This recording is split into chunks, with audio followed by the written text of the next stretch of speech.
Matt Lenihan for Boxing Social in association with William Hill and Empire Fight Store. I'm delighted for the second time in 2 days to catch up with Leonard Ellerbe. Leonard, we only got 2 minutes yesterday because it was a bit mad at the grand arrival. We're here. It's sort of a bit of a media day today. Tank's getting some interviews done, I believe, over there. How impressed have you been with how Gervonta has handled this occasion? He seems right at home with this now. He's a big star. How impressed are you with how he's handled it? Well, this is business as usual for him because he has been fighting on, and I say on the big stage, because all of his events, as I say, events, have been huge. He's been selling out arenas, everywhere, East Coast, West Coast, over in the UK. He's been doing it all, down south. So this is just, again, another notch in his belt. That's why, again, he's prepared for this moment. You know what I mean? It's like this is, something he's been waiting for his entire life, and that's what it's all about. Is that what separates these good fighters between the stars? The fact that when you get to fight weeks, these are, and you reference this a lot, and you've just done it then, this is not a fight, this is an event. This is a place where the celebrities will turn out from all over just to watch Tank, whether he was fighting, I think people forget, he has got a dance partner in this, but whether he was fighting me, you or anyone, people would come out to watch Tank. And that is the difference. That's why his fights have been huge. But this is massive. This is massive because, again, you just mentioned it. Anytime you talk about a mega fight, you have to have a dance partner. That's critical. If you don't have a dance partner, someone who brings enormous value to the situation, and when you have that and the other part, those two come together,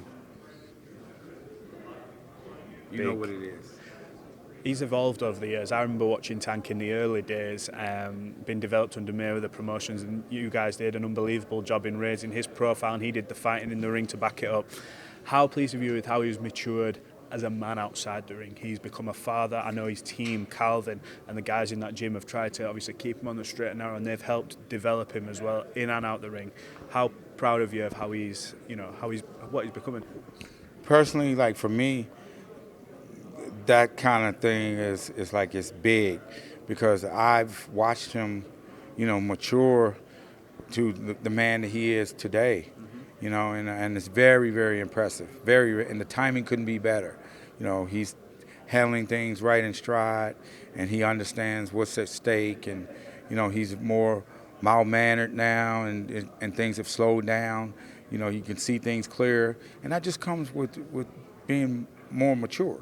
And he's been a pro now for quite some time, and he's been on these big stages. Not this is the biggest stage thus far, but he understands that the level of media. He gets all this at his events, and so this is right on par for where we at today. Now yourself.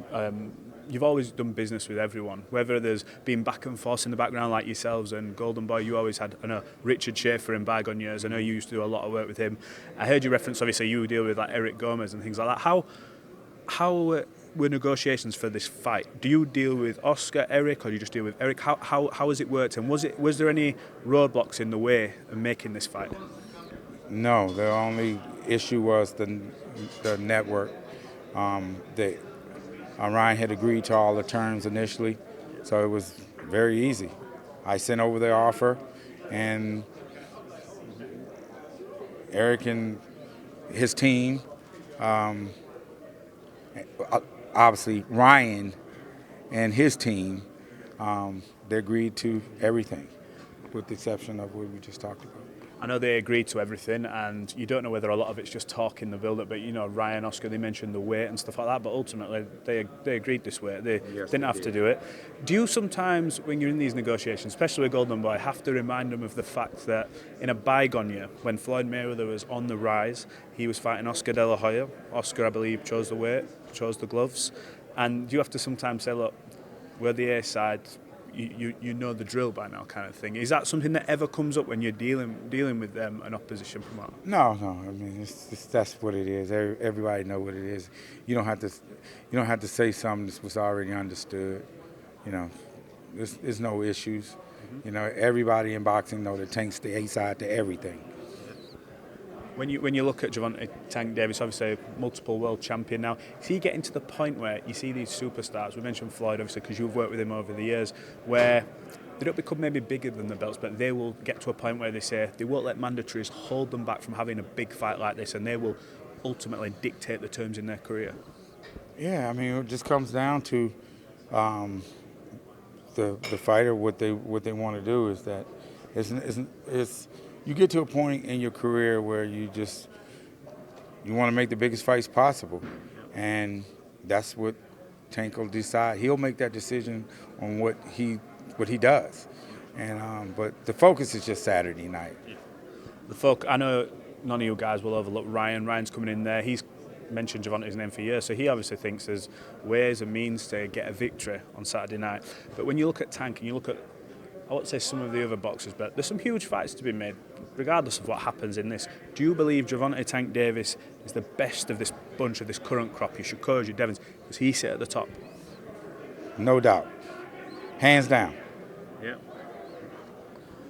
Often from the UK, it's rare we get to speak to you guys, so I want to get it from the horse's mouth rather than from a website that's just writing fake news and things like that.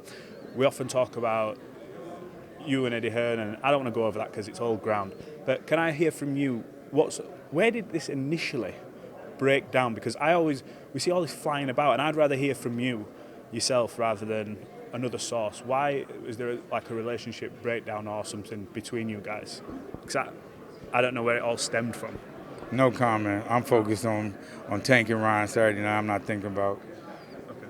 Do you think this could do record-breaking numbers on Saturday night? You see the demand for tickets, and I think they sold out. I believe within an hour.